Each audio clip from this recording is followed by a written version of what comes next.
కనుకనే మన యవన బిడ్డలు పెద్దలు చిన్నలు నీ మనస్సు స్వభావం ఏంటంటే ఎక్కడ పెడితే అది నేర్చుకుంటుంది. అదే మురికి నీటిలో పెట్టి ఇలా పిలిస్తే ఇలా వంచేస్తే అది నువ్వేం ప్రార్థన చేయకపోయినా మురికి నీటిలో పడేస్తే దీనిలోకి ఏమొస్తుంది? మురికి నీరు వస్తుంది. అదే మంచి నీటిలో పడేస్తే మంచి నీటిని దాని స్వభావం అది.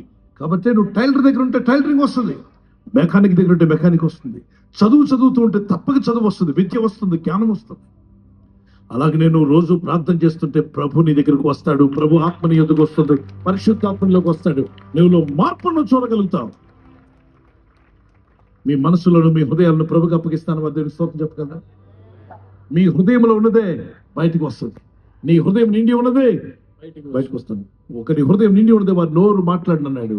నీ హృదయంలో ప్రభు ఉంటే, దేవుని వాక్యం నీ హృదయంలో ఉంటే, ఆ వాక్యమే నీలో నుండి బయటకు రాబోతుంది. పరిశుద్ధ వాక్యంతో మీ హృదయాలు నింపుకోండి. నూతన సంవత్సరం వెళ్ళబోతున్నావా?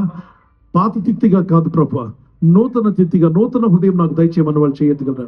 ఎహెజ్కేలు 36:26 నూతన హృదయం మీకు ఇచ్చేది, నూతన మనసు నూతన స్వభావం మీలో కలుగు చేసేది. అప్పుడే ఆయన ఆశీర్వాదాలు మీలో పెట్టాడు. దీవించుదేవా అన్న వాళ్ళు చేయొచ్చండి. అయితే ఇప్పుడు మనం అడగాల్సింది, అయ్యా నూతన హృదయం నాకు దయచేయి, శుద్ధ హృదయం నాకు దయచేయమన్నవారు అలాగే చేతులు రెండు పైకెత్తి ఒక్క నిమిషం గొప్ప స్వరంతో ప్రార్థన చేయండి. ఎంత గట్టిగా అడగలవో, ప్రభా ఒక పాత వ్యక్తిగా నేను వెళ్ళకూడదు, పాత స్వభావంతో వెళ్ళకూడదు, కక్ష, ద్వేషము, అసూయ, క్రోధం, మత్సరము ఇవి కాదు. చప్పటి కొట్టు లేచి నిలబడదాం. We have entered the new year. Happy New Year. Let's say Happy New Year.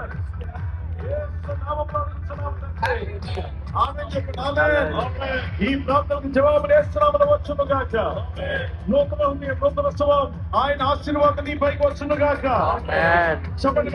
Hallelujah hallelujah hallelujah hallelujah hallelujah hallelujah.